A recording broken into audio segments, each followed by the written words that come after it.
আল্লাহ সুবহানাহু ওয়া তাআলা দুনিয়াতে পাঠাইছে মানুষকে 5 ওয়াক্ত নামাজ দিয়ে। আমরা দুনিয়ার কাজে লিপ্ত থাকি।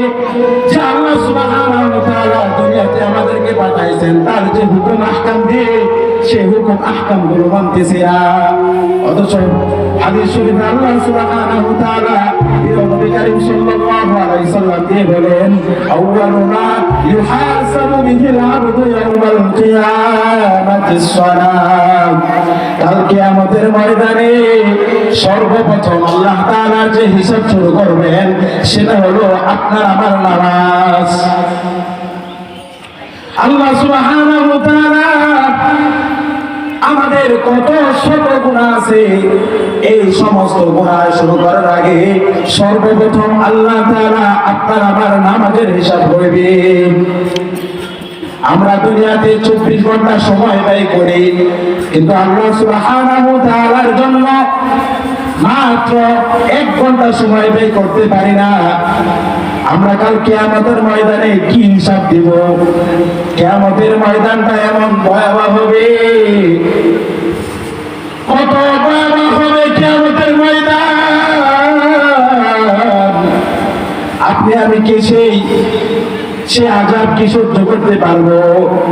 যে বলা হয় কিয়ামতের ময়দান এমন এক ভয়ঙ্কর সৃষ্টি হবে, যারা বেনামাজি থাকবে, যারা নামাজ পড়ছে না, যারা দুনিয়াতে আল্লাহ সুবহানাহু ওয়া তাআলার হুকুম আহকামকে মানছে না, যে বলা হয় ওই সমস্ত লোকদেরকে আল্লাহ সুবহানাহু ওয়া তাআলা কিয়ামতের ময়দানে তাদের সূর্য থাকবে তাদের মাথার আগার উপরে। সেই সূর্যের তাপে তাদের মাথার মস্তকগুলো গলে গলে টপকায় টপকায় পড়তে থাকবে। আর যে সমস্ত বান্দা আল্লাহ তাআলার ইবাদত করছে, আল্লাহ তাআলার নামাজ পড়ছে, আল্লাহ তাআলার হুকুম আহকামকে মানছে, ওই সমস্ত লোকগুলো হাসতে হাসতে জান্নাতে প্রবেশ করবে। যে সমস্ত লোকেরা কাল কিয়ামতের ময়দানে হাসতে হাসতে জান্নাতে প্রবেশ করবে, আর যারা হাসতে হাসতে জান্নাতে প্রবেশ করতে পারবে না, ওই সমস্ত লোকেরা তাই সমস্ত লোককে বলবে, ওহে ভাই, তুমি দুনিয়াতে এমন কি আমল করছো যে আমলের কারণে আজকে তুমি হাসতে হাসতে জান্নাতে প্রবেশ করতেছো? তারা সেই সমস্ত লোকেরা তাদেরকে বলবে, আমরা যখন দুনিয়াতে ছিলাম আমরা আমাদের জবানকে হেফাজত করেছি, আমরা বেহুদা কথাবার্তা থেকে হেফাজত রাখেছি, আমরা আল্লাহ তাআলার হুকুম আহকামকে মানছি, এই জন্য আজকে হাসতে হাসতে জান্নাতে প্রবেশ করতেছি। ফাযাইলের আমলের কিতাবের মধ্যে একটা আমল পাওয়া যায়, যে বলা হয় যে সমস্ত মুমিন মুসলমান তাদের জিহ্বাকে আল্লাহ তাআলার জিকির করতে করতে তরতাজা রাখবে, সেই সমস্ত লোক কাল কিয়ামতের ময়দানে হাসতে হাসতে জান্নাতে প্রবেশ করবে।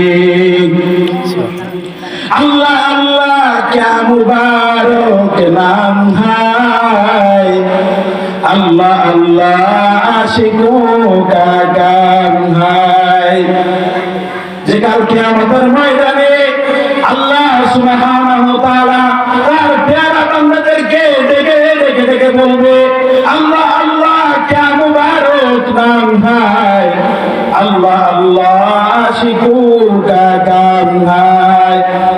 আমার ওই সমস্ত বান্দারা তোমরা কই, যারা কিয়ামতের ময়দানে যারা দুনিয়াতে আল্লাহ তাআলার জিকির করতে করতে তাদের জিহ্বাকে তরতাজা রাখছিল, আমার ওই সমস্ত প্যারা বান্দারা আজকে কোথায়? তোমরা আসো আসো আমার আরশের নিচে আসো। সেই সমস্ত লোকেরা তখন দৌড়ে দৌড়ে আল্লাহ তাআলার আরশে আযমের নিচে স্থান পাবে। বলেন না সুবহানাল্লাহ।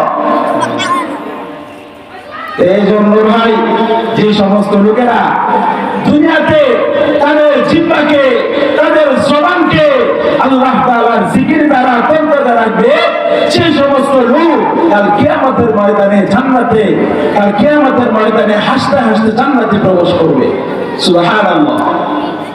যে বলা হয় সূরাতুল হিজরের মধ্যে আল্লাহ তাআলা বলেন, ইয়া আইয়ুহান নাসু তাকু রাব্বাকুম زلزلة الساعة شيء عظيم يا أيها الناس اتقوا ربكم হে মানুষ সম্প্রদায় ইত্তাকু রাব্বাকুম তোমরা তোমাদের প্রতিপালককে ভয় করো ইন্না যালজালাতাস সাআতি শাইউন আযীম নিশ্চয় কিয়ামতের আযাব কিয়ামতের ব্যাপার খুব ভয়াবহ একটা ব্যাপার যখন আল্লাহ সুবহানাহু ওয়া তাআলার হুকুমে হযরতে ইসরাফিল আলাইহিস সালাতু ওয়াস সালাম তার সিংহে ফুৎকার দেবে যে বলা হয় সূরাতুল হাক্কের মধ্যে আল্লাহ তাআলা বলছেন ফাইদা নুফিখা ফিস সূরি নাফখাতু ওয়াহিদা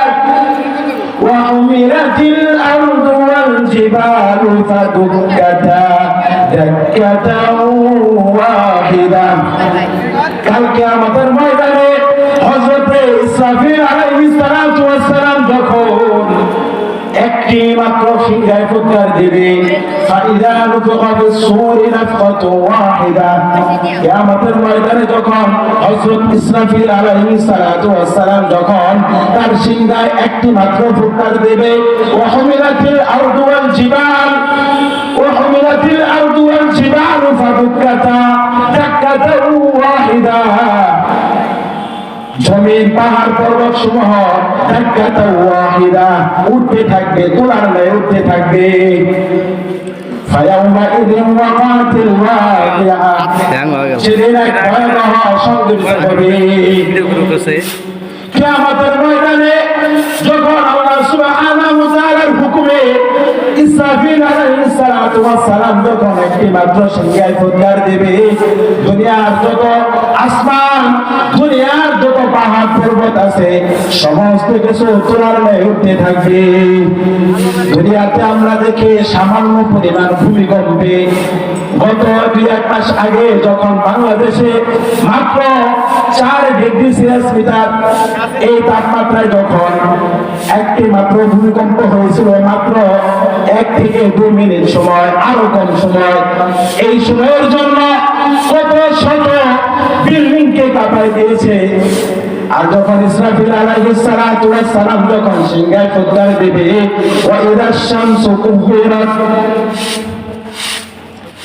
আসমান জমিনের তারকাগুলো খসে খসে পড়ে যাবে সমস্ত কিছু তোলার ন্যায় উঠতে থাকবে আল্লাহ তাআলা সূরাতুল হিজরের মধ্যে বলছেন ইয়াউমা তারাউনাহা তাযহালু কুল্লু মুরদিআতিন আম্মা আরদাআত ওয়া তাদউ কুল্লু যাতি হামলিন হামলাহা ওয়া তারাউন নাসা সুকারা ওয়া মা হুম বিসুকারা ওয়ালাকিন্না আযাবাল্লাহি শাদীদ আল্লাহ সুবহানাহু ওয়া তাআলা এই সূরার মধ্যে বলেন যে কিয়ামতের ব্যাপার এমন ভয়াবহ হবে যখন ইসরাফিল আলাইহিস সালাতু ওয়াস সালাম যখন সিংহায় ফুৎকার দিবে দুনিয়ার মানুষ পৃথিবীতে যত গর্ভবতী নারী আছে ইয়াউমা তারাউনাহা হে নবী আপনি দেখবেন তাযহালু কুল্লু মুরদিআতিন ওই সমস্ত গর্ভবতী মহিলা তার গর্ভপাত করে ফেলবে দুনিয়াতে আমরা